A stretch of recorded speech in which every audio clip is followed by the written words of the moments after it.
If you're watching the replay, you can fast forward a little bit. We're waiting for the live studio audience to come in. That'll take a couple minutes. For those of you who don't know, I am Money Mark.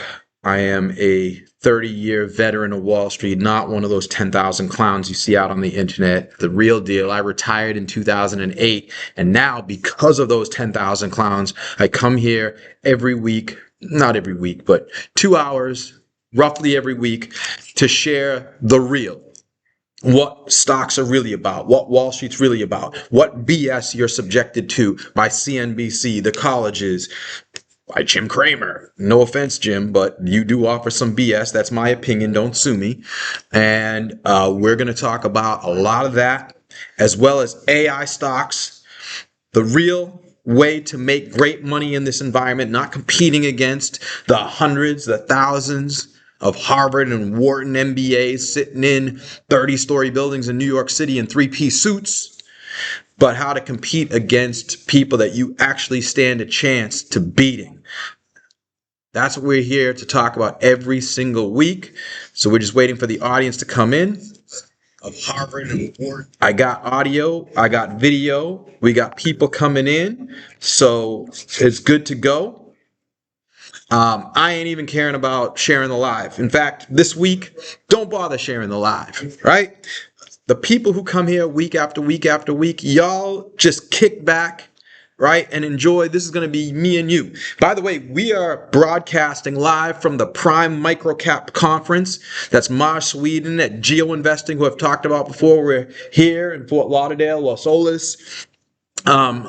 In the background, you might hear it, you might not, but there are companies presenting as we speak, getting more ideas to potentially bring to you. Maybe the next new pick is right outside that door.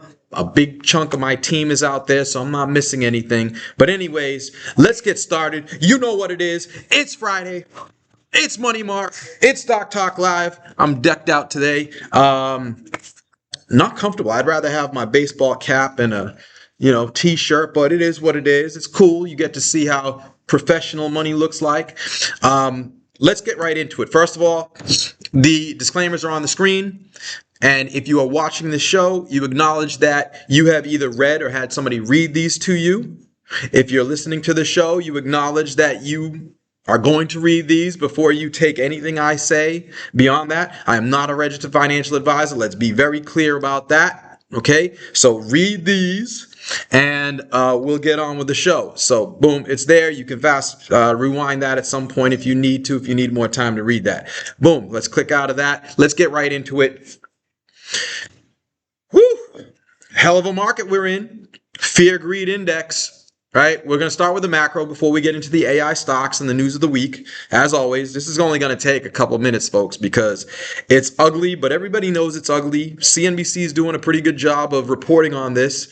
And you see we have now gotten into extreme fear territory. Not surprised, right? Why should anybody be surprised? The market's only been tanking. Yellow alert, yellow alert.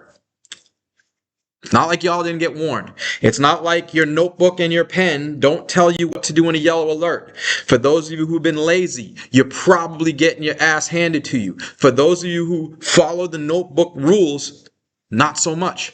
I am not far off of my all-time highs as we speak. Okay? As of yesterday morning at 9:29 a.m. before the market opened, I was at an all-time high. Following my rules, okay? But extreme fear, if you've had your notebook open, you know that that's not enough. That's not enough. Yeah, it's promising, right? Because when everybody is fearful that you should be greedy, the Warren Buffett rule, very simple rule. But as I say always, I like to see fear get down under 10 before I really want to take action on it. People aren't scared enough yet for me to take action and say, I'm going to move all into the market. Okay? People aren't just not scared enough yet. But let's couple that. Let's go to the charts a little bit. And what you're going to see here is 200-day moving average. Let's zoom in. There we go. Okay. There you have the yellow alert triggered on the Russell 2000. I mean, really within a hair's breadth. This might have been pennies away from this red line. And since then, boom. What's the box over my head say? 1.7 months, negative 9.8% return on investment. So if you shorted the Russell, either by shorting IWM or buying RWM. Let's zoom in. We'll see. We'll sort of zoom in even further and show you what happens here. You see that move on IWM? What happens if you bought RWM? You've been making great money. And this is the hedge. This is the hedge I talk about. It's in your notebook, so I'm not going to explain it. That you put in place to protect your long positions, because I don't want to sell my longs. I love my longs, right? When yellow alert hit, though, two types of longs are supposed to go out the window: speculative names and wait time names. And if you did that, you're doing well. We're going to talk about one or two of those coming up later in the show. But suffice to say, you could see what has happened since the triggering of the yellow alert here for IWM, the Russell 2000. And the picture is similar if we look at the S&P 500. Also, it's actually performed better. You see it got above the red line, but now it's gravitational pull of valuation. This is what's happening. Valuation matters, okay? It's a slow-moving train, but it is a train nonetheless. And Warren Buffett says that short-term, the stock market is based on what people believe, and long-term, it's based on what things are worth. Okay, and we're seeing that now. S&P coming down to the 200-day moving average also. The NASDAQ coming down to the 200 moving day also, down off of the yellow alert levels. NVIDIA down off the yellow alert levels, right? So the yellow alert has served us well, but now we've got fear in extreme territory, not down to the 10 or lower that I like, but it's extreme fear nonetheless, coupled with a 200-day moving average hit. Maybe we see some support here. Maybe we see a bounce next week. Maybe. I'm not here to give you trading advice. That's not how I glitch. That's not how I proceed. Maybe following the rules. We're still in a yellow alert. That's all it needs to be said. All right, let's keep moving. 2-year yield spiking. And despite my hopes last week that I discussed that maybe the new incoming Fed chair would be willing to lower interest rates in an environment where oil is going up, not because of demand, but because of a conflict, I listened to a few experts on this, and they expressed skepticism around that, thinking that the bond market would revolt against that attempt. And we're already kind of seeing that here, because the 2-year yield is usually the gravitational pull on the Fed. So if you see the 2-year yield spiking like this kind of tells you that the Fed would be less likely to lower rates in this situation, more likely to raise. So that's a little troublesome, right? And then the GDP now estimates, the Fed estimate, no real move from last week, so nothing to see here. So bottom line is we have a conflict in Iran. We don't know how it's going to end, and that creates uncertainty. Oil prices obviously spiking. We don't know how that's going to end, right? One of my relatives called me, Mark, should I buy oil stocks? I don't know. I don't know the answer to that question, and I don't need to, because I make money by picking great stocks based on my checklist. And oil stocks can't check the first and most important box. Hey, listen, you. Yeah, I'm talking to you, you dummy. All you people that keep sending me your picks, don't send me picks unless you have the first checkbox checked, which is independent, third-party, expert assessment of the technology of the company you're talking about.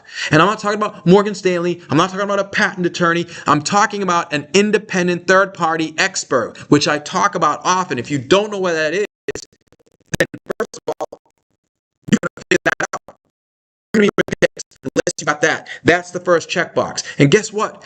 I don't know any in the oil industry. So I'm not going to touch the oil industry. And it doesn't matter to me because I'm still making money. You make money by focusing on what you know, focusing on what you can check all the boxes on. It doesn't matter what else is out there. I miss 90+% of all winners. So what? The winners I'm hitting get me 40% a year. That's double your money every 2 years. That's a penthouse in Miami Beach. From a basement, not a basement apartment, a basement, because that's where I lived back when I graduated college. And now I'm in a penthouse. All right? No silver spoon in my mouth. From zero to rich by just following rules. Forget the noise, y'all. That's my speech of the week as far as that goes. All right, and that's it as far as the macro goes. Let's get into this week's news. I did not, because of this conference, I did not have my regular weekly meeting with my colleagues. So I thank my community. Those of you that are out there in my community helped me figure out, all right, what were the news items of the week that we got to talk about? We got it lined up here. Let's go through it real quick. All right. Oh, by the way, you give me the like. You could get the subscribe because you never know when I'll go live. Yeah, it's usually Friday at 2, but it's not necessarily going to be every Friday at 2, and it might happen in the middle of the week. So like, subscribe, hit the thumbs up if you like that there's a retired millionaire helping y'all figure out what the real deal is on Wall Street. And of more importance to me, if you have a question, put it in the queue, right? But put question mark. Better yet, put 3 question marks at the beginning of your question so I can catch it, all right? Makes it easier for me. All right, first news item of the week. I got to pat myself on the back. I mean, I really do. In fact, let's do it twice. Exactly what I told you was going to happen with TSSI. We talked about this, right? Look, let's go to the chart. Let's just get to the chart right off the bat because this is the thing of beauty. I want to get that to today. Y'all remember, I was the person, the one and first and only person to break the news. In August, thereabouts of 2024, providing proof that TSSI was providing the server rack integration for Elon Musk's XAI AI server data warehouse, okay?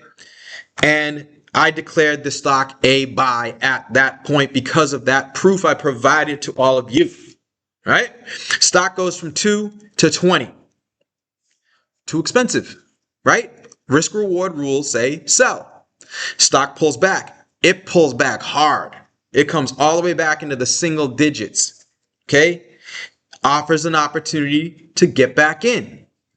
More recently, somewhere around here, and by the way, at each risk reward, like sell, sell, sell, sell, every time the stock gets to that red line, sell. I don't care that it went from 20 to 30, because if you're the type to hold it from 20 to 30, then you're also the type to hold it from 30 all the way down to the 11 that it's at and the 7 that it got to, all right? And somewhere around here, when it was closer to 20, I came out just as I did bull, bull, bull back here.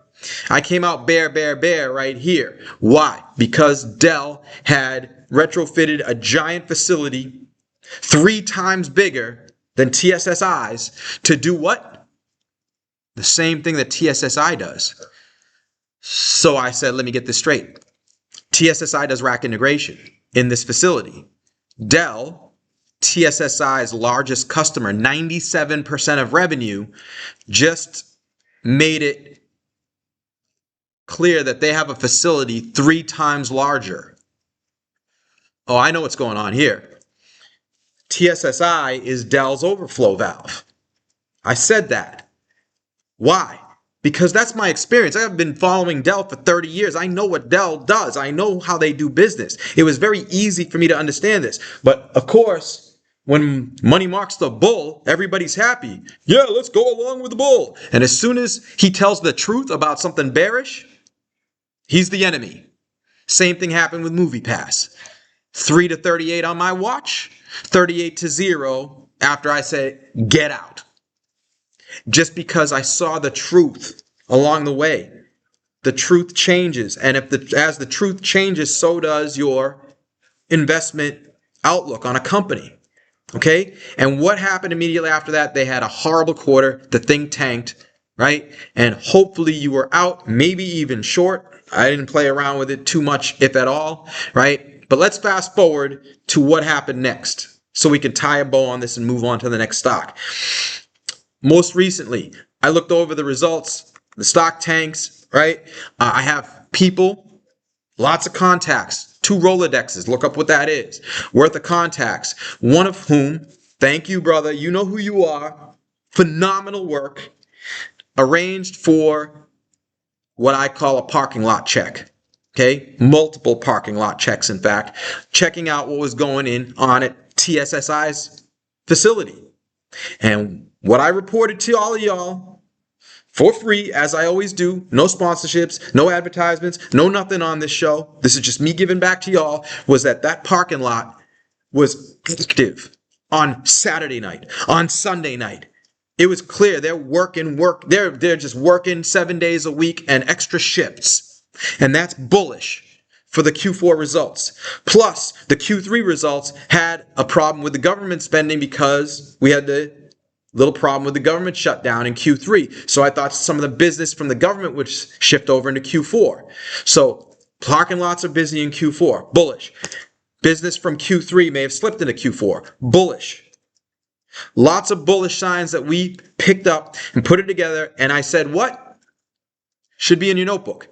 That even though my view on the company hasn't changed relative to Dell, using them as an overflow valve, that this was likely an overflow quarter. And Glenn, you picked up on it, my boy, when you said, I loved what you said about NVIDIA having a great quarter, so we expected Dell to have a great quarter, and they did. And because you expected Dell to have a great quarter, you expected TSSI to have a great quarter. And guess what, my boy, they did. But I said it's a trade. All right? So what happened? Let's zoom in. It was a great trade, right? Look at this. This puppy moved from 750 right up to, it was up 47% before they even reported the quarter, which should tell you something, right? If the stock is up 47% ahead of the quarter, that is called buying the rumor. People, and get your notebook out. For those who don't understand this is proof that people were buying the rumor. The rumor has it, Money Mark thinks they're going to have a great quarter. Rumor has it, Money Mark had somebody looking at the parking lot on multiple days to see if they were busy on Saturdays and Sundays. Rumor has it, this stock is going to go up. And so the stock started going up before the news even came out. So when the news came out, you should have known immediately. And in my communities, I said it, right? If people are buying the rumor, what are they going to do? Sell the news. So immediately when the stock opened right about here, what was it, 13 bucks a share? I know I sold my shares at 13 and told people. I was like, boom, Q4, boom. But I'm selling because this was a great trade, and that's all it was a trade. And now the cat's out of the bag, and I'm out. Okay? So hopefully you did that too. And what's happened since? The stock initially went higher, but since that 13 print on the open, down 11%. Okay, we got some rumors out there that Duos Technology has an investor deck that lists TSSI, excuse me, as a potential M&A candidate. That's weird to me. There's something fishy about that, because if you are interested in acquiring a company, you don't put them in the investor deck and say, we'd like to buy this company out. Doesn't make sense, right? I don't see that. So it's weird. And not for nothing, but Duos Technology is a company that I told you in the past to be careful of, because I think this was back in the summer. Back in the summer, I told you that the contracts that they have coming up for renewal in early 26, I have information from experts in the field that indicate that those contracts won't be renewed. And what has happened over the last few months in this stock? Boom. Okay? Right from the beginning of the year, right from the onset of what I said, early 26, we're going to see contract non-renewals. And since January 1st, we can pinpoint it. January 1st is right there. Boom. Stock year to date is down 31%. That's just a little bonus lesson for you all there. All right. That's it for TSSI. Unless you have any questions, we'll deal with later. Curiosity Stream grew 40% with 18 AI training deals. Okay? I thought it was a strong quarter, another quarter of strong growth. Okay? The guidance, I thought it was conservative, prudently so this so that wasn't in fact, even that conservative because it was actually an increase in the prior expectations. If I would say conservative because that number is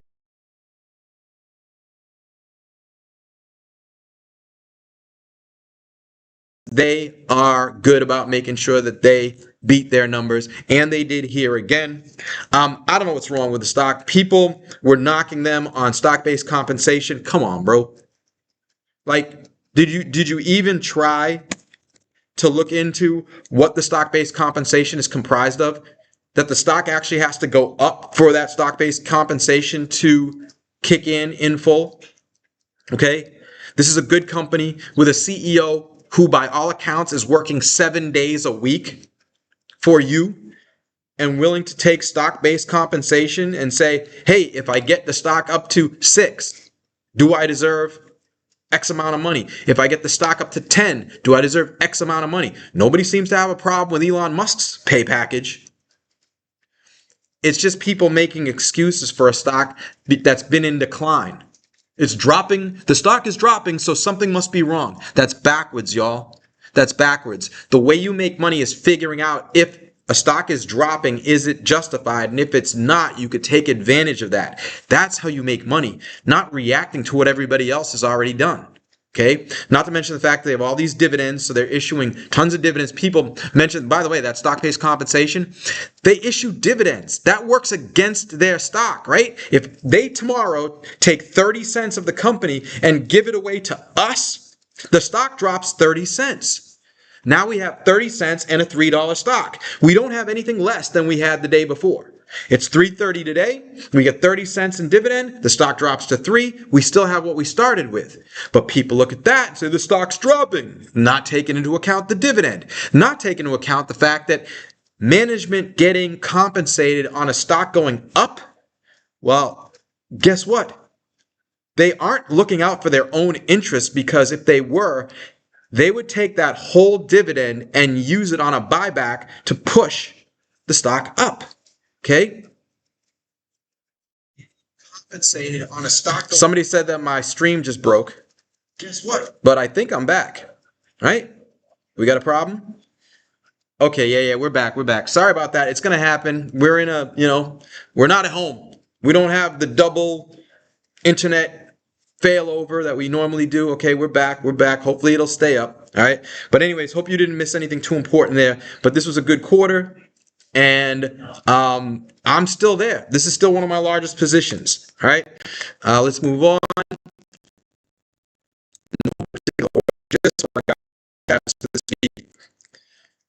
Syntax Optics. By the way, this is big. Because when I first picked the stock and put it in the speculative bucket, there was a reason for that. Okay. And the reason was, I'll turn on the volume a little bit so I can hear if the stream breaks. There we go.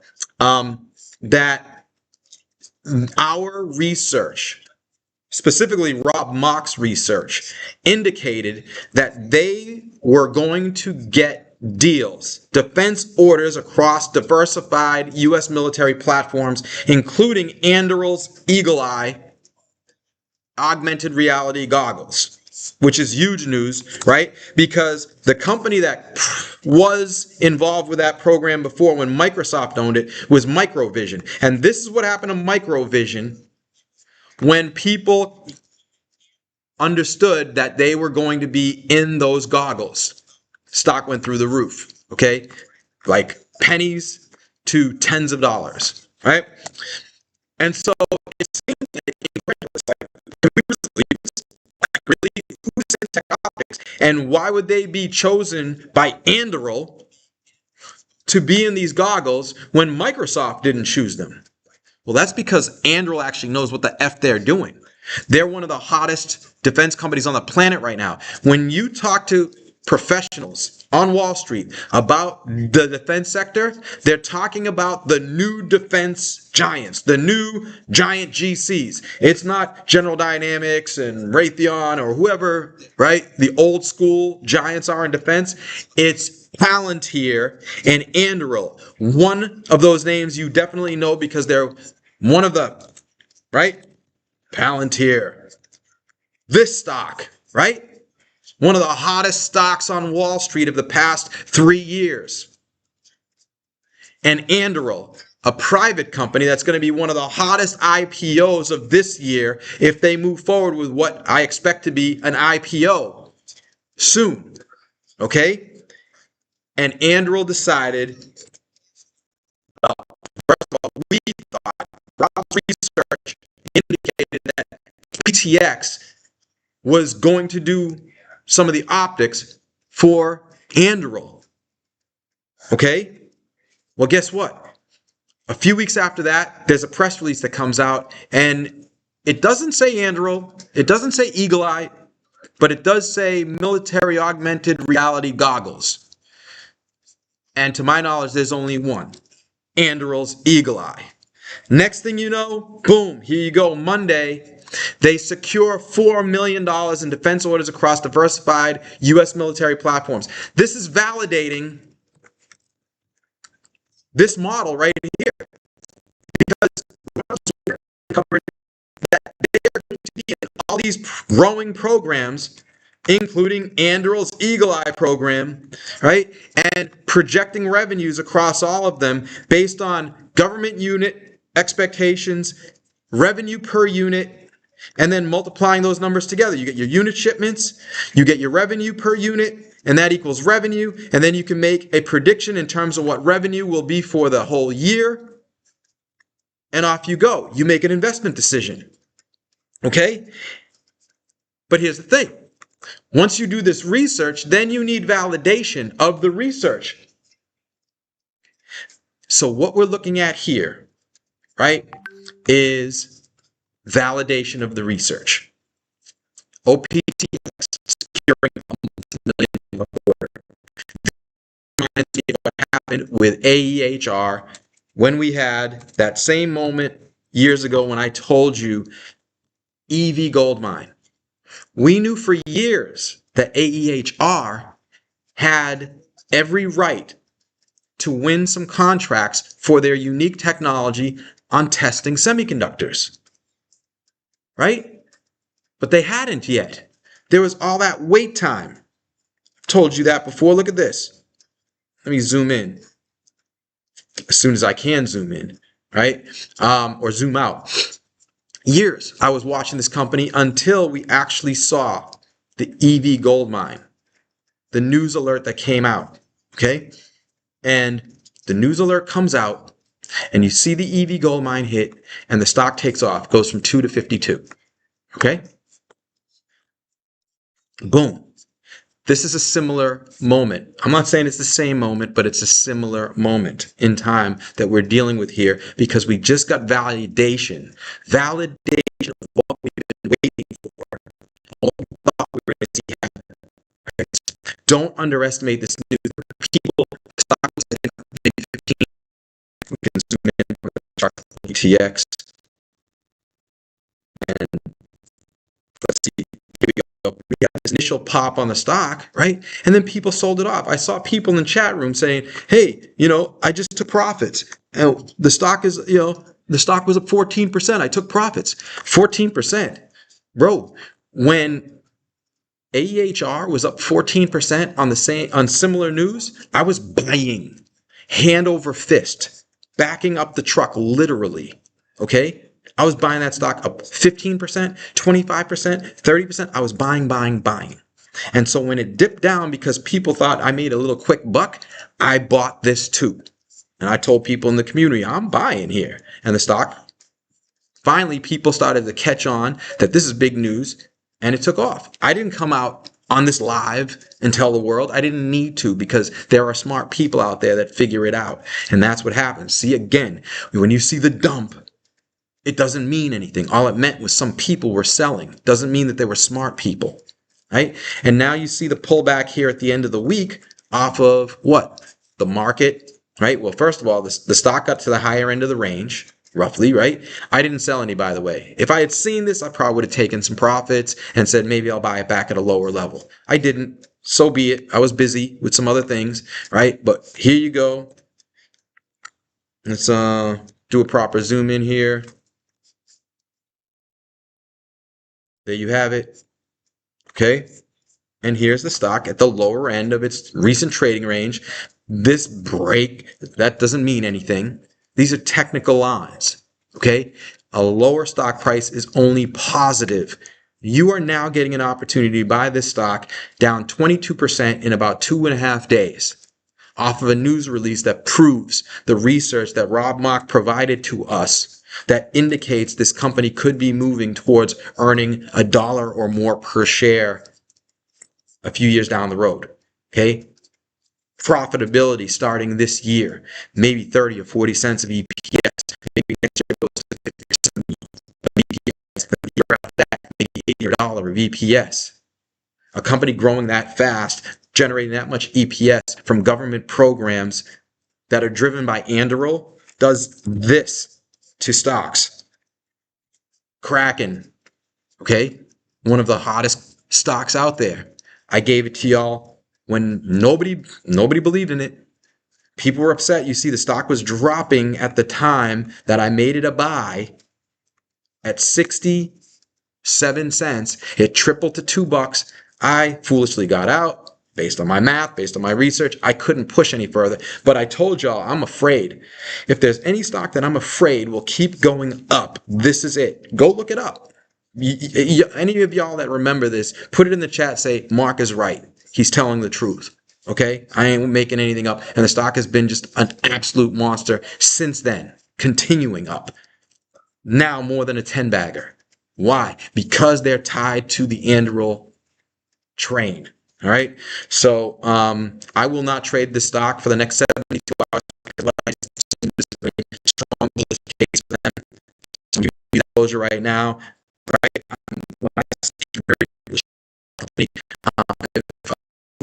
Now that I'm going to publicly tell you that I am not going to trade this, at least not on the negative side, right? I will not sell this in the next 72 hours. If anything, I might buy some. And I have been a buyer this week. All right, let's keep going.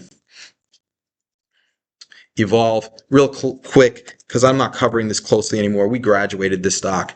These lines are still intact. They're still valid lines, so you can continue to use them into the future if you like, right? Great company. You're seeing these things pop up. If you haven't seen an Evolve machine out there in the public yet, go out and do more with your life. Honestly, like go to more concerts, more events, things like that. Maybe even a hospital. Like nobody wants to be in a hospital, but hey, you know, sometimes somebody gets born and that's a joyous event in a hospital. Shout out to Karina. And so, but what are we looking at here? We have a stock that hit the red line in a yellow alert. There's no reason to own this stock here. It pulls back, but they had good earnings again, right? Isn't making the stock go anywhere. The stock is still sitting pretty flat where it was a few days and weeks ago, partly because the market's dragging things down, right? So in a yellow alert, with a company like this, especially it's more well known now than it was when I was covering it, I want to wait till it gets further down in the channel. I want to see more fear. I want to see this momentum kind of stop going down, right? Because a company in motion tends to stay in motion, especially during a yellow alert. So that's all I got to say about that. Sinestech, about this being a purely speculative stock, and a yellow rule on speculative stocks. I've been saying we need to wait until we get much closer to profitability, right? If we see progress towards profitability, we'll be able to look at the trajectory of the net losses. And the net losses should shrink and shrink and shrink at a pace that gives us some inclination of when the losses will stop.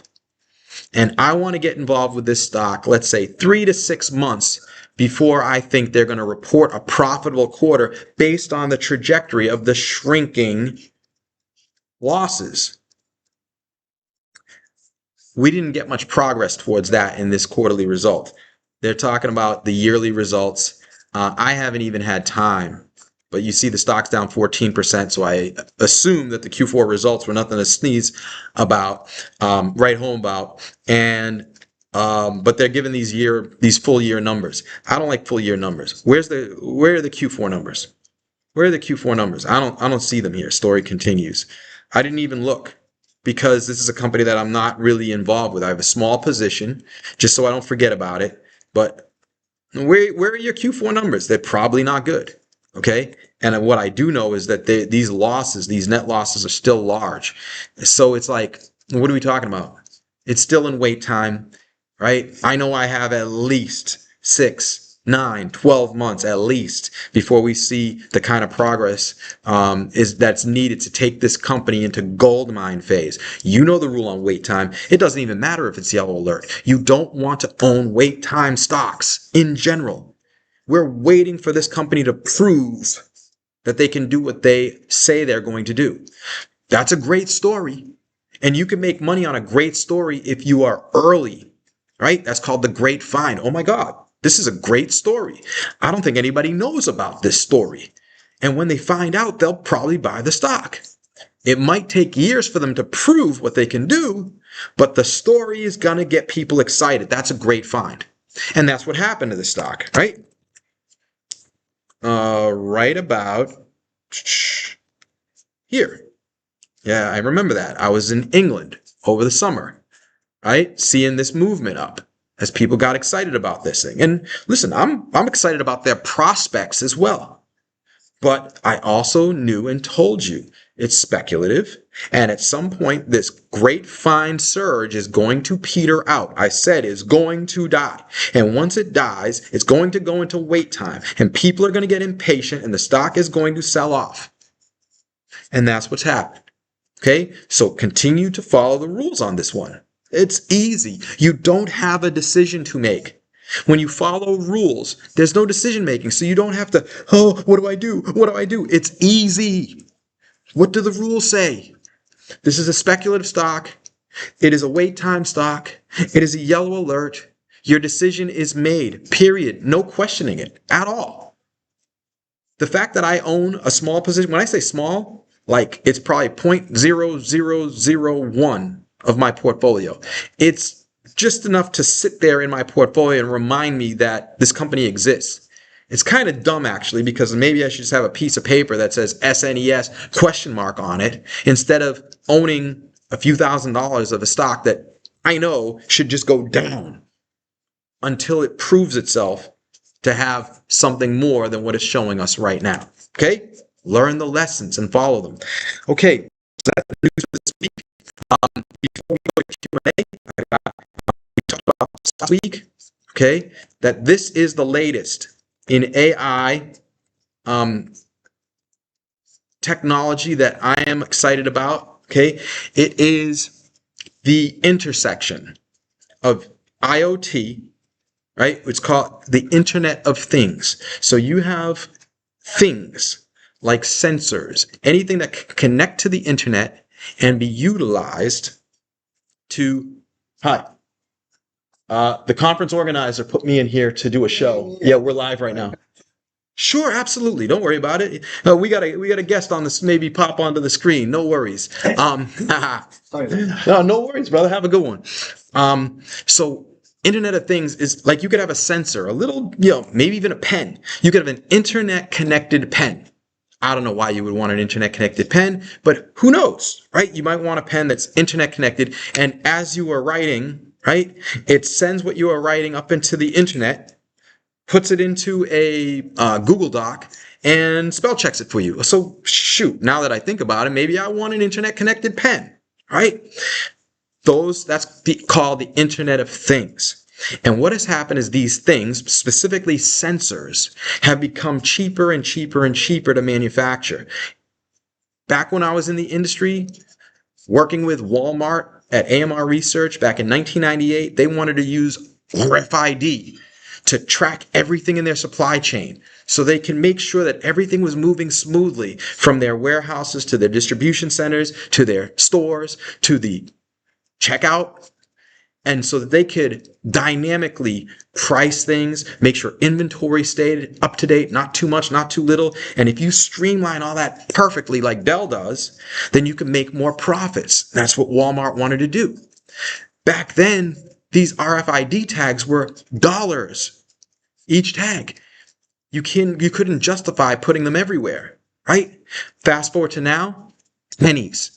Less than 10 cents for a tag. You wouldn't even know the difference between these new tags and a sticker. The technology is so streamlined. Okay? So obviously that is phenomenal. But also now we have AI. AI didn't exist back in 1998, not the way that it does now, right? The Chat GPT moment a few years ago. Now AI is so powerful that, think about this. You could have Walmart put the sticker on a pallet of lettuce, and it tracks the humidity, location, temperature, and any other kind of item of that lettuce. And the AI monitors it so that if that lettuce, for example, experiences a temperature increase from 40 degrees refrigerated to preserve the lettuce, so it doesn't show up spoiled, to 60 degrees, which is not good for lettuce, the AI picks up on that in the cloud and sends a message to the truck driver or distribution center operator and say, hey, why is this pallet of lettuce sitting in 60-degree weather right now? It can get rectified before the lettuce goes bad, and Walmart saves money. Now, you might say, well, who cares? It's just a pallet of lettuce.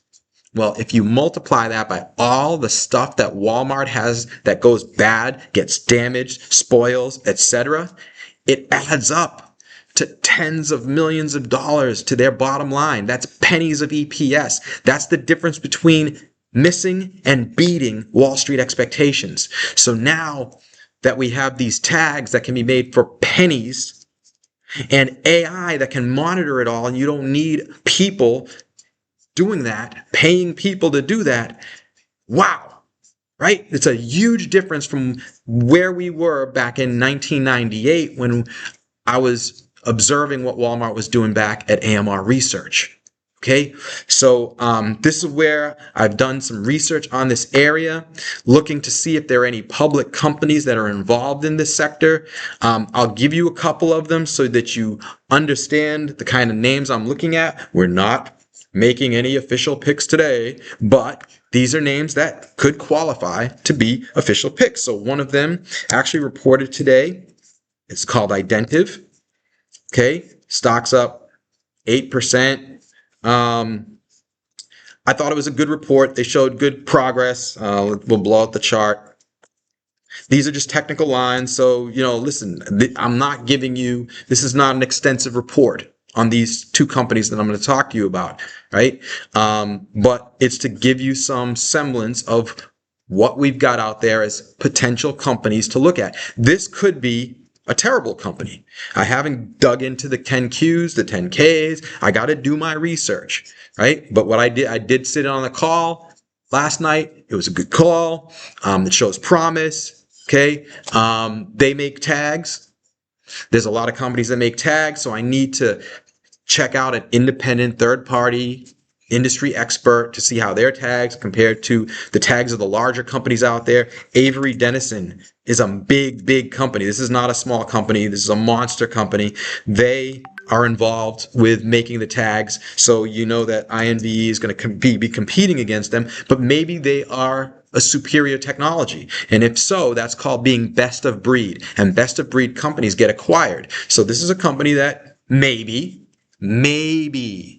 as I continue my research here, becomes something that ends up looking like a long. Or maybe it ends up looking like a short because the capital structure could be wrong. The cash burn could be bad. Any number of things, right? So, right, I'm just giving you guys advanced notice because those of you who have learned a lot of my lessons can start doing your research.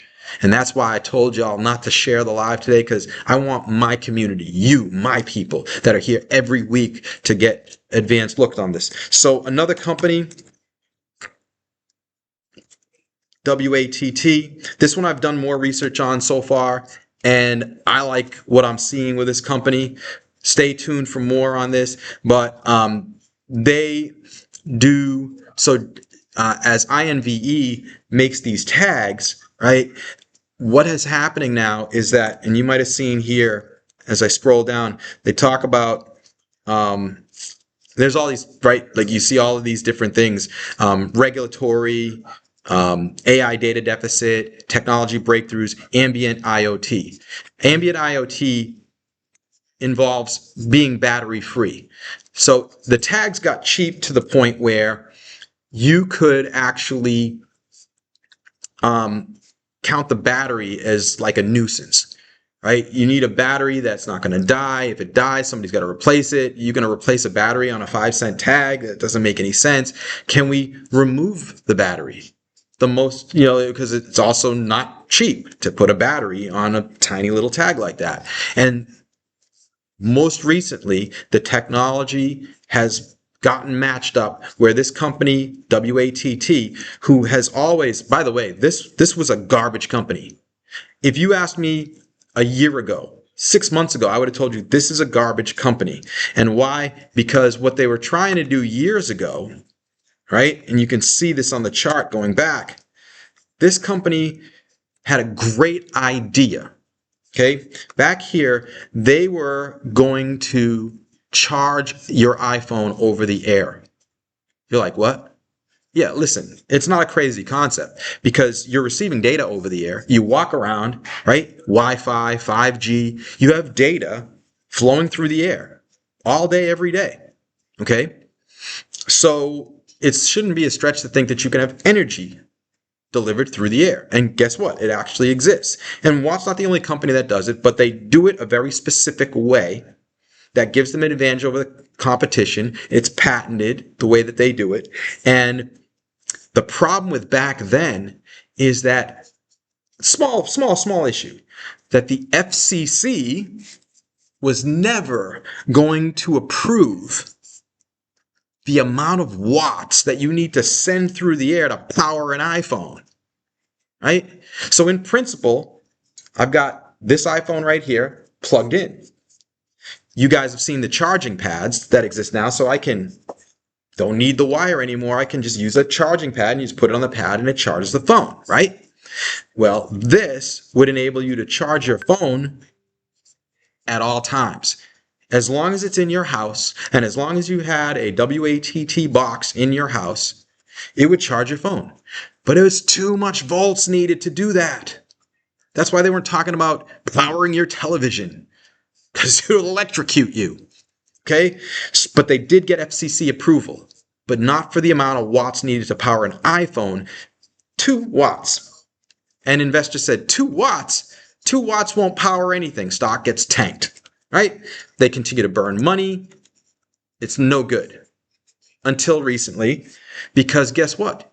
You only need 1 or 2 watts to power one of those IoT tags that I'm talking about. So we're doing research on this name as well. Very interesting name, right? So for those of you who are in close community with us, I promised y'all that I would give y'all some of this, advanced information here, and there it is.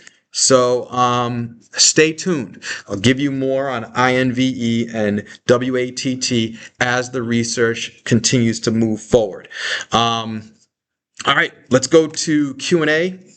Let me see. Hey, TSSI was one of the news items of the week. I'll put different charts up here anyhow. You know what it is? Let's put the S&P 500. There we go. All right, let's see what we got for Q&A, and then we can call it a day.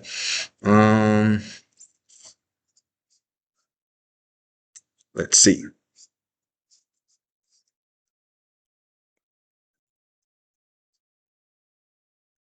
We have comments on TPCS. Dude, where have you been? Like, we've known that they've been trapped in these long-term low-rate contracts, and they've been dealing with those for a long time. And they've been getting them rolled off, right? They're going to continue to work on that, right? But here's the thing that people are missing on TPCS, and I wanted to talk about TPCS. In fact, this is the thing that people are missing, all right? And this is what I really listen. I don't know if the people that are commenting on this are actual stock professionals with the kind of expertise and experience that you're dealing with here, okay? But what they are demonstrating doesn't show knowledge of valuation, because the government has given them free money to the tune of, let me show you something here, $23 million, $24 million.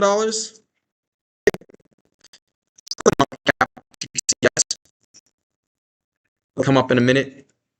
35 million. Okay? So you got a $35 million market cap. Let's jot this down.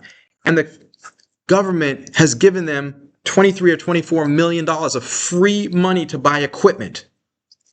What do you think the government expects TPCS to do with that equipment? Fill government orders, specifically submarine orders where they have high margins, not on the Stadco side where they have those contract issues. That's number one. Okay, so you got 24 million of free money, right? Equipment, valuable equipment that TPCS now owns, in addition to the probably $24 million of additional equipment that they already owned prior to the government starting to give them free stuff. 24 plus 24, last time I checked, equals 48. The market cap is 35. So, well, I mean, if they're burning tons of money, right, then the value of that $48 million of equipment could definitely come down to 35 and create a problem. And so people tell you, yeah, they're generating losses, you stupid. A positive last quarter, and the issues that they talked about, and it wasn't a great quarter. I'm not going to defend that. I'm not going to defend management. I've been here talking good things and bad things about them. I tell you the truth. Okay, it wasn't a great quarter. That's okay. They're going to have good quarters and bad quarters, but the fact of the matter is the government is demanding production of submarines. We are moving towards full rate production. The orders are increasing, in other words, which means the orders that you're seeing now being delivered out there, listen up, Keith. TPCS isn't seeing that yet because they're downstream in the order cycle. When General Dynamics gets an order for something, they start producing the item, and then when they need the parts that TPCS produces for those programs, they place the order. And TPCS's parts are further downstream. They're not at the front end of the production cycle. They're closer to the back end of the production cycle, which is a good thing because we get to see the orders coming a mile away. But it's a bad thing because people out there that don't understand that dynamic will see the orders going through to General Dynamics, and then when TPCS reports a quarter that's not so great, they say they must not be involved. That's stupid. They are involved. They're just further downstream, and the order that you saw here is not going to affect TPCS until further out down here. And this is the problem with the 10,000 idiots out there. I'm not saying you're an idiot, Keith. Come on, bro. You've got to actually do your research on these things. And this model has mapped their revenue based on the units of production, government figures, times the calculated dollars per unit that they create, and I've mapped that to future government orders based on what's in their budget. So the revenue has to go up unless they get replaced but there's nobody to replace them with because they're the only company that produces those parts. 91% of their revenue comes from those parts. And for anybody else to take over those parts, they have to put up the money up front to create the prototypes, get government approval, and prove to the subcontractors, to the general contractors, that they're more reliable than the 100% reliable TPCS. All for the benefit of getting what is not a super high margin business. Nobody's going to do that. Okay? Especially when these guys are entrenched and prove time and time again that they can deliver on time and high quality products. The problem is, to the point of the poster, thinking about it, great point, bro. Great point. But a well-known point for a long time, that the contracts at Stadco are a mess. They've been a mess. They're less of a mess than they were in the past. That mess is not getting cleaned up as fast as we would like. But if you just do the simple task, okay, of looking at their cash flow, you'll find that they've been profitable. They were profitable in the last quarter, despite it not being a great quarter. They were profitable for the full calendar year, right? On a cash flow basis. They're generating cash flow. The losses include depreciation of the equipment that they have. And guess what? Their equipment, they've had their equipment for a long, long time. Their equipment lasts a lot longer than the pace at which they depreciate it. And if you don't understand what that means, then you can't understand what it means for the company and the stock. And oh, by the way, a good huge chunk of that depreciation is from the free equipment that they got from the government. So yeah, they're actually taking net losses off of equipment that they didn't even pay for. So do you really want to count that as a loss? You can't. But the accounting rules dictate that they have to. And that's why you have to understand how to look at a balance sheet and a cash flow statement along with everything else. Because if you're dealing with a company with $50 million of equipment that's profitable, selling for $35 million, guess what? You can't lose. Basically, yes, there are things that can happen that can make you lose, but based on those mere facts, you can't lose. So stop it. This is what always happens. People always come out of the woodwork and they want to stomp on the grave of a stock that's going down instead of thinking about whether that's an opportunity to buy or not. Everybody's always right when 2020 is the only thing you have to offer to the party. Get out of here. Really. Stupid. It's really dumb to me. All right? Let's see. Where's the next question here? In 2007, the S&P and NASDAQ moved well beyond your risk-reward lines. Given large institutions and sophisticated pros dominated trading volume, why do markets still push so far beyond fair value? No, that's not true. If you watched the show last week, and it's cool because I haven't seen you on my show before, I discussed and let you know how institutions, smart money, like people smarter than me, making decisions on how the money moves, like what stocks to buy, like Peter Lynch, Warren Buffett. No. That's completely flipped. That 75% of the money in the market may have been dominated by those people making individual stock decisions when I graduated college. They might be 25% now. Now it's ETFs. It's dumb money. The Russell 2000, the S&P 500, if you buy SPY or IWM, when you send that money, when you buy that ETF, the manager of that fund has almost no discretion in terms of where that money goes. They're not going to pile that money into AEHR or Kraken or anything like that. No. They have to spread it out evenly with a mathematical formula across all companies. And so what happens is the biggest companies continue to get most of the money. That passive money, go watch last week's show because I'm not going to talk more about it. That passive money. So go watch last week's show and look at the passive money and you'll see that that's the problem that you're dealing with there. But there's also a benefit to that. So you're going to get a great answer to your question on last week's show. But as far as 2007 goes, no, there was, by the way, that's not true. Okay. It did not go over my lines back in 2007. It did so in 1999. And we know why that happened because of the internet bubble. All right.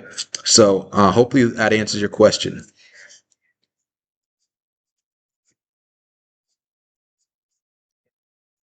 ITMSF chart. Nothing's changed here. Okay, we're still waiting for the deals to come through.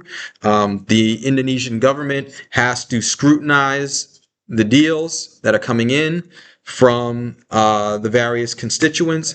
I think Intermap is going to get their fair share. I still think Intermap is going to get their fair share of these deals, but there are Chinese competitors that came in and they gummed up the works. Okay, you can't just say, you're from China, we don't want to do business with you. Right? They got to actually look at everything with a fair and equal process. Those Chinese competitors, almost certainly, based on my research, are going to get thrown out, right? And that's going to lead to Intermap getting a good chunk of this business. But in the meantime, those deals have been in wait time. The company's not in wait time. The company's proven itself to be a gold mine company. It's just in what's called a rough patch. Know the difference. A lot of you guys confuse it. There's a difference between being in wait time and being in a rough patch, okay? Or you could say that this contract is in wait time, but the company isn't. The company has proven itself to be a gold mine company, right?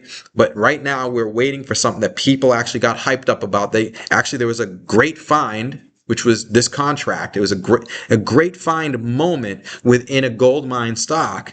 And now we've got the wait time on that contract, waiting for that to happen, creating a rough patch in the stock, right? That's how that works. Thank you for validating what I said about Kraken. People are in the chat saying that, okay? All right, let's go to the next question. OPTX, there appears to be dilution at 1250. Yeah, I've gone over that. MBJ, and you watch this show every week, bro. So why are you even talking about this? This stock should be closer to 12 than 6. I said it last week. I'll say it again now, since I'm embargoing myself against trading the stock down. Go watch that. I'm not here to repeat what I said last week. I said what I said. We know about these things. We analyze these things. You think I missed that in my analysis? You think I bought all the stock that I own in this company, not knowing this, not analyzing this, not telling y'all about this? We talked about this. Come on, bro. I mean, I can tell from our interactions, bro, that you're a good guy. We're in similar, we're in the same communities. I see you in the chat and I see you, ask questions on this show. And you're a smart dude and I can tell you're a good dude, but you have to do a better job of paying attention to this stuff. Okay?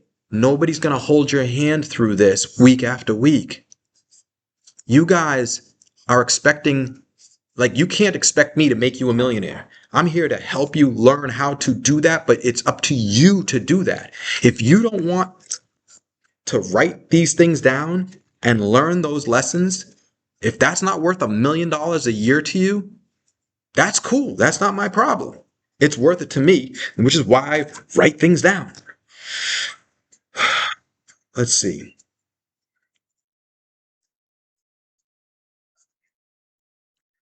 Thinking about it with a good commentary on SNES, there's $600,000 in legal expenses due to the lawsuit with a competitor. The case is now settled with no further expenses going forward, expecting the New York City evaluation leading to deployment in the spring. Yes, which means we're still waiting for that to happen. Wait time.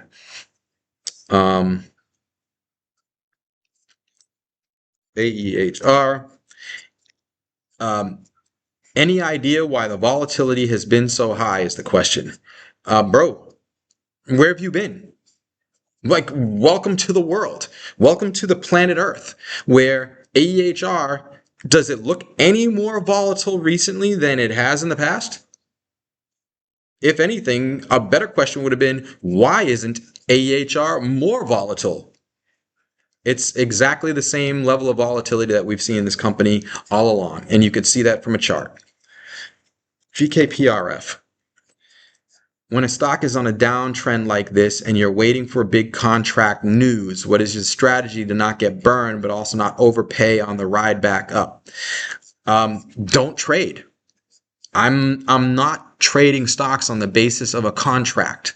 I'm watching the risk reward charts, right? And I am paying attention to what may happen with the contract, right? Like you're looking at Intermap, and I'm tracking the progress of that contract process in Indonesia. while I'm watching the stock? And it's a great question and there's no easy answer. But the one answer I can give you is don't trade a stock based on catalysts, because you don't know who's traded on those catalysts already. You don't know if people have already bought the rumor and are going to sell the news. So you could end up buying the stock high. The news comes out that they won the contract. You're going, hooray. The stock opens down and you're like, how did I lose? Tell me that hasn't happened to all of us before that have done something like that. It happened to me millions of times in the past before I learned the right way to do these things, is to judge a company based on its risk reward, based on its valuation, right? And all you have to do in the case of looking at my stocks is look at my risk reward charts, and we figure out, how you can look at it and say, all right, I feel comfortable with this level of risk reward based on this situation that we have here, based on the number of cylinders I think they're running on. Don't ask me every week, well, how many cylinders a company is running on. That's up to you to figure out based on my research to you. I'm not going to hand you everything on a silver platter. We are still competitors, right? I am still hoping to see Gatekeeper drop to 50 cents or 30 cents. Yes, I'm hoping for that. I own the stock, but I hope it goes down. I would love for it to go down to 30 cents. All else being equal, not on bad news, but all else being equal. Just people to panic the stock down to 30 cents. Why would you want to lose all that money, Mark? I'm not losing that money. See, you're looking at it as losing money. I'm not losing money. I'm owning a larger chunk of the company if I buy more shares. I don't own any less of the company than I did a week, a month, or multiple months ago. I have the same percentage, right? If I have the same number of shares, I have the same percentage of the company. And if I like the company, why would I care if it becomes cheaper to buy a bigger percentage of the company? Shoot, let the stock go to 0.0001%, 0.001 cents, and I can buy the whole company. I'll buy all the shares and then I'll own 100% of Gatekeeper, and right? And if they execute against all these contracts, if I'm right about my analysis, the stock will go up, up, up. They get acquired for $3, $5, whatever, and I make zillions of millions of dollars instead of a few. That's how it works. Okay? You guys are worried about the next tick. I'm worried about valuation. And that's the difference between you and me. Okay?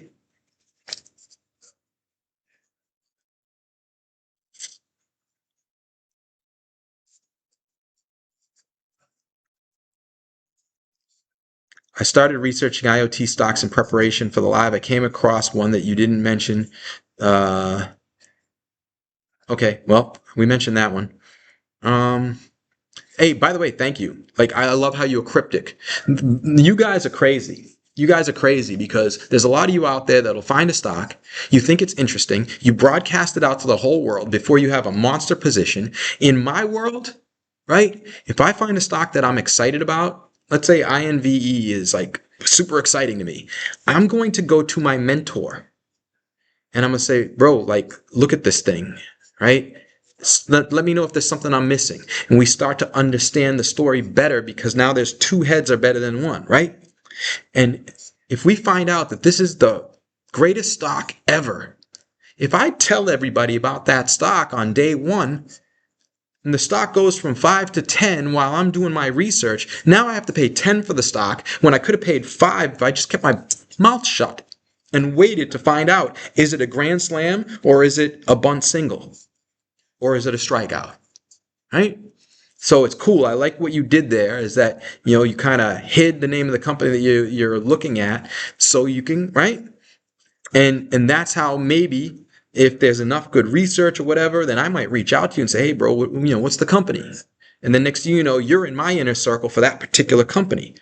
If you've got the first checkbox that I mentioned earlier on in the show, a lot of you coming to me with ideas without that. All right, so what do we got here? We're down to the last couple questions, which is good because I want to get back to this conference.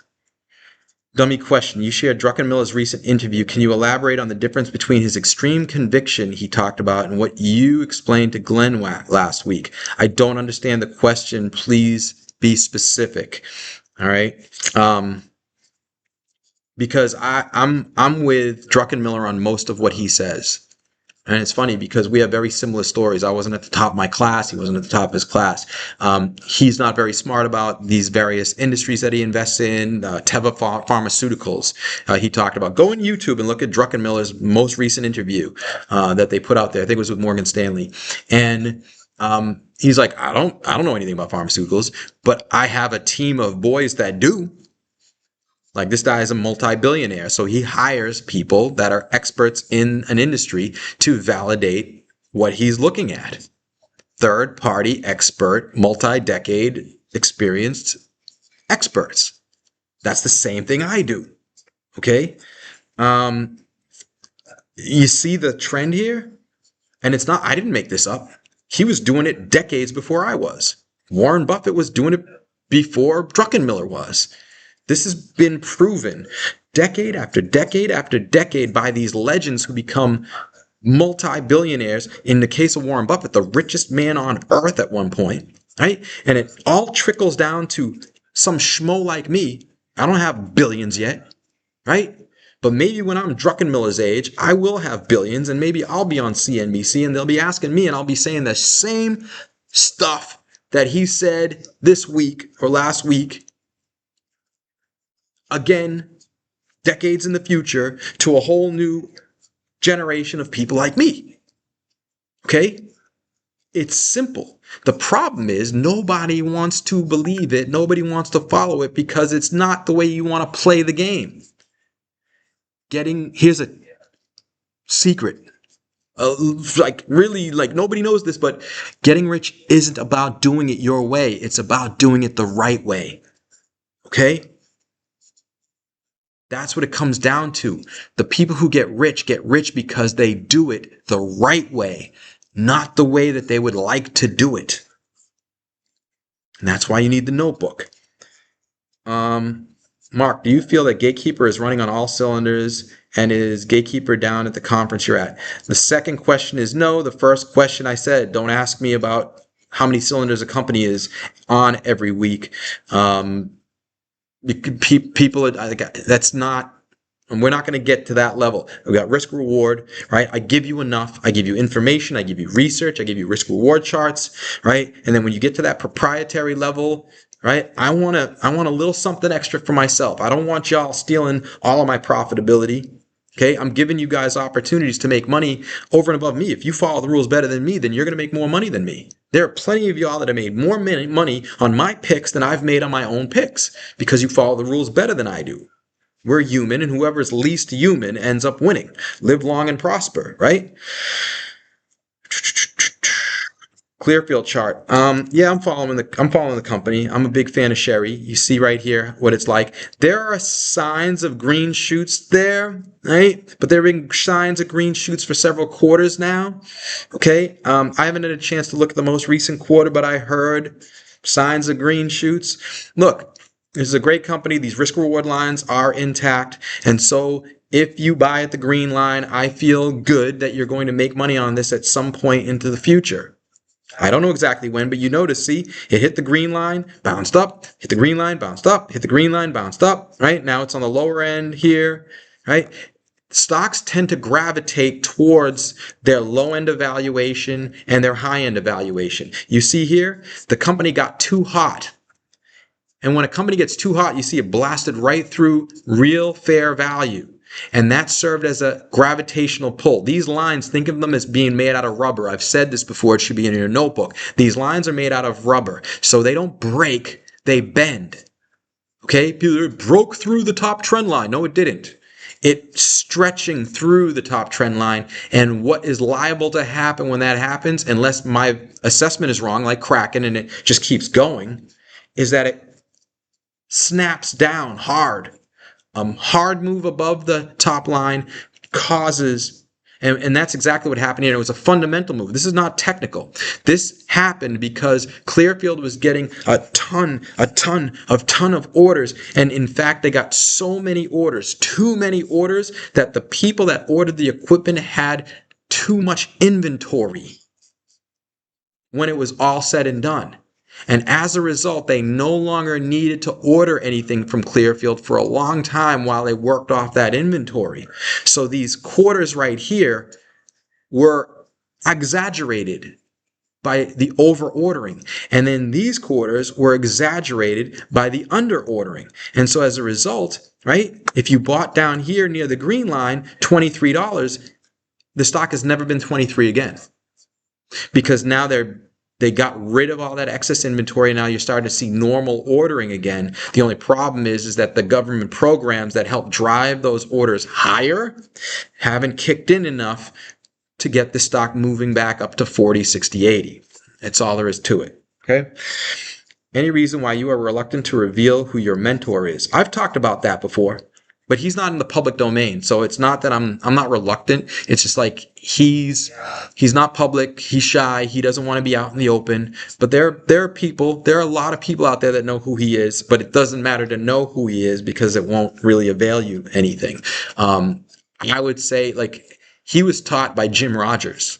Okay. So if you look at Jim Rogers, if you look at George Soros, if you look at, Warren Buffett, and if you look at Stan Druckenmiller, my personal favorite, you can learn much more from them than you will from my mentor, because my mentor is not trying to be out in the public domain like I am. In fact, he thinks I'm crazy for doing this every week. Good question though.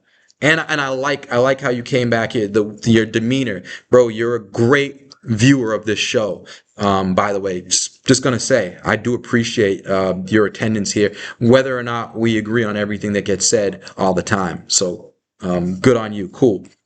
Let's see. Counting operational strategy is impressive while we wait for the bead to progress. Right, exactly. All right. We got anything else? We don't have anything else in here. Let me see if there's anything else on my agenda. We talked about Isaiah and Geodrill and Crescendo, I think last week, so we don't have to repeat any of that. All that still stands. I feel really good. I mean, Isaiah, feel really good. Geodrill, feel really good. Crescendo, feel really good about these companies. But we don't need to talk about them every week. Okay, you can go back and see what I said next week. Companies don't change on a daily basis. Stock prices do. Remember that. The stock market, the way that it moves, if you just stare at your phone all day and see the stocks going up and down, it will drive you crazy. It'll make you think that something's going on. When you see a precipitous move up or down, you might panic and say, what's going on? What am I missing? What just went wrong? My life got so much easier when I decided that I would cut down on my trading. Okay. And what I've done this year, even more so, is that, wow, you know what? My life got easier when I cut down on my trading. And I looked at my trading and I was like, I'm not making enough money on my trades to make it worthwhile to do all that work.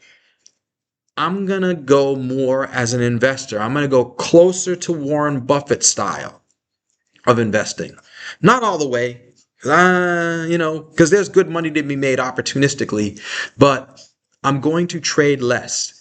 And guess what? I'm making more money now, right?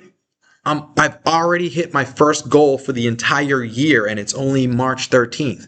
My whole year is already made. Right? Now we go for goal number 2. Then we go for goal number 3, goal number 4. But goal number 1, if I hit goal number 1 on December 31st, that was a good year. It's March 13th and I'm already going after goal number 2. That's because I'm following the example of those legends. Okay? Warren Buffett did it being a long-term investor. He wasn't staring at the screen all day. He was staring at 10Ks and 10Qs. All right, y'all. That's it for this week. 1 hour and 20 minutes. That's a wreck. It's been a while since we've been able to do that. Thanks for the question. That shows that, by the way, that you guys are, getting it. You're understanding it. You have less questions because you're understanding what's going on here. So good. Take that to the bank and understand that these companies that I talk about each week, these are good companies, despite what's happening in the market. Right? You can hedge against that. Don't be selling your good stocks. There's a good chance you're selling them to me, helping me make my next goal, to make my next million, taking away your opportunity to make your next million. So stay tuned. We'll probably be back here next week on Friday with Money Mark, Stock Talk Live. Have a great week.